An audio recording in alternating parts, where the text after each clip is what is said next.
Shalom alaikum Bapak Ibu, saudara-saudari yang dikasihi di dalam Tuhan. Bersyukur kita bisa berjumpa untuk belajar firman Tuhan. Sebelumnya kita berdoa. Bapa, dalam nama Tuhan Yesus, terima kasih untuk waktu ini, karena Engkau berikan bagi kami untuk belajar firman-Mu. Dan biarlah Roh Kudus yang menolong kami, sehingga kami sanggup memahami kebenaran firman-Mu ya Bapa.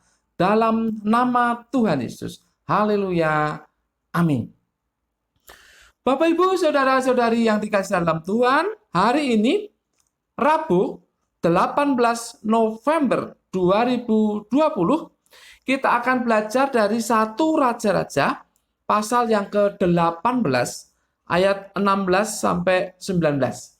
1 Raja-Raja, pasal yang ke-18, ayat 16 sampai 19. Judulnya adalah Petualangan Pelayanan Elia bagian yang keempat, yaitu pemberani.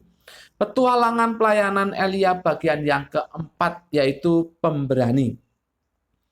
Bapak, Ibu, saudara-saudari yang dikasihi dalam Tuhan, pelayanan yang dilakukan Elia bukanlah pelayanan yang ringan. Karena dia harus berhadapan dengan seorang raja, yaitu Raja Ahab, yang berseberangan dengan dirinya. Bahkan Raja Ahab itu juga berseberangan dengan Tuhan. Namun kita lihat di sini, Elia menunjukkan keberaniannya. Paling tidak ada dua hal di sini yang menunjukkan keberanian dari Elia. Yaitu yang pertama, Elia berani berkata benar sekalipun harus mengatakan bahwa Raja Ahab yang salah.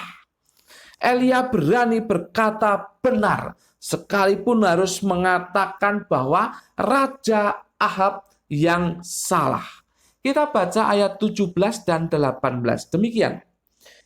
Segera sesudah Ahab melihat Elia, ia berkata kepadanya, "Engkaukah itu yang mencelakakan Israel?"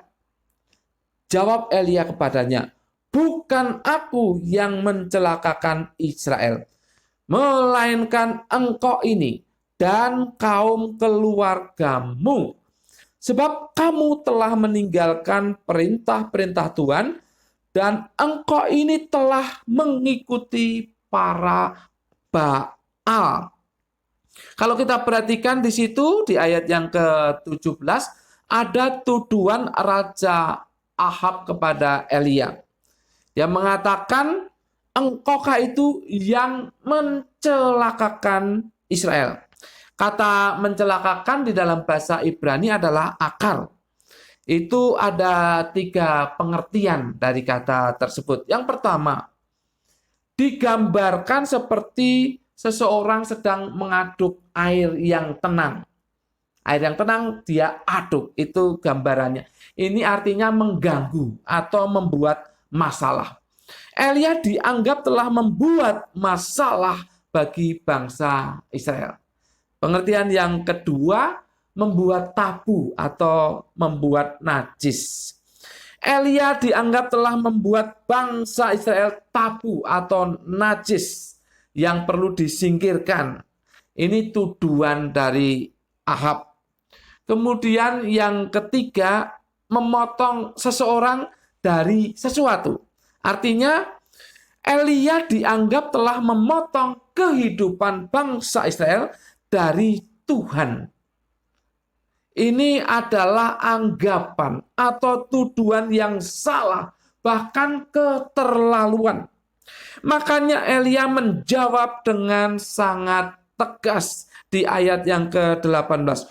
"Bukan aku yang mencelakakan Israel, melainkan engkau ini dan kaum keluargamu." Tegas sekali, bukan aku, tapi engkau ini dan kaum keluargamu. Ini raja loh ya, yang dihadapi oleh Elia ini raja. Tapi Elia tidak mau tahu, karena memang Ahab yang salah, bukan dia. Alasannya jelas di sini. Sebab kamu telah meninggalkan perintah-perintah Tuhan, dan engkau ini telah mengikuti para Baal. Jelas sekali. Intinya adalah bahwa Elia berani mengatakan kebenaran walaupun yang dihadapi adalah seorang raja, yaitu Raja Ahab. Keberanian Elia yang kedua, dia menantang bangsa Israel dan 450 nabi Baal dan 400 nabi Asyera. Kita baca ayat yang ke-19. Sebab itu, suruhlah mengumpulkan seluruh Israel ke Gunung Karmel, juga nabi-nabi Baal yang 450 orang itu, dan nabi-nabi Asyera yang 400 itu, yang mendapat makan dari meja istana Isabel. Bapak Ibu saudara-saudari yang dikasihi dalam Tuhan, resikonya adalah kematian. Nyawa Elia menjadi taruhannya, tetapi dia tidak takut. Mengapa? Demi menyatakan kebenaran. Silakan kumpulkan seluruh bangsa Israel di Gunung Karmel, dan juga nabi-nabi Baal dan nabi-nabi Asyera di Gunung Karmel. Elia berani menantang mereka karena ingin menyatakan kebenaran. Luar biasa. Bapak Ibu saudara-saudari yang dikasihi dalam Tuhan, ketika kita percaya kepada Yesus Kristus, maka kita disebut sebagai hamba kebenaran. Hamba kebenaran. Artinya apa? Artinya dimanapun kita berada, kita membawa kebenaran dan seharusnya menyatakan kebenaran itu di hadapan siapapun tanpa ada rasa takut. Kita hamba kebenaran.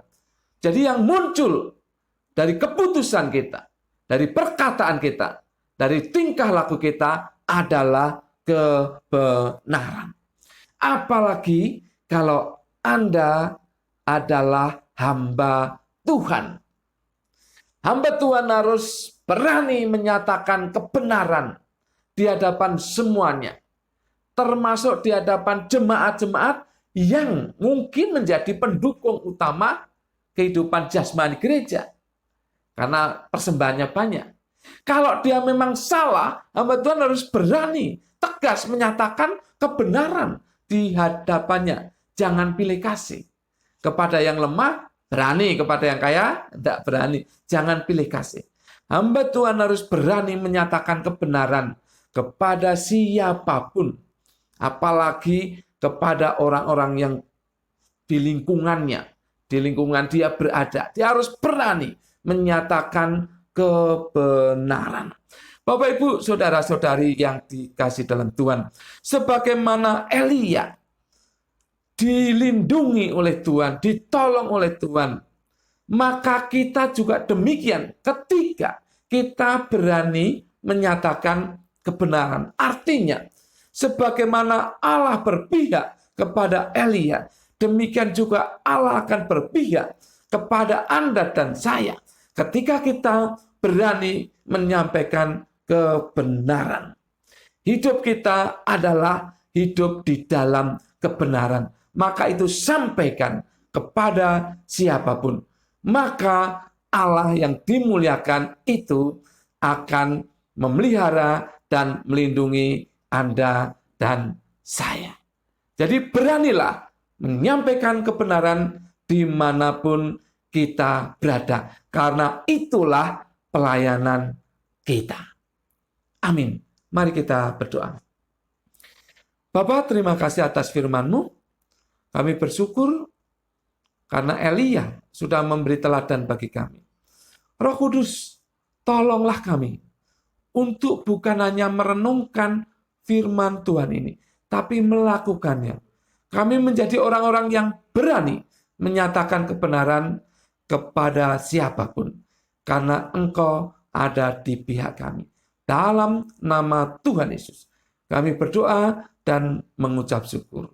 Semua yang percaya katakan, amin. Tuhan memberkati Bapak Ibu, saudara-saudari senantiasa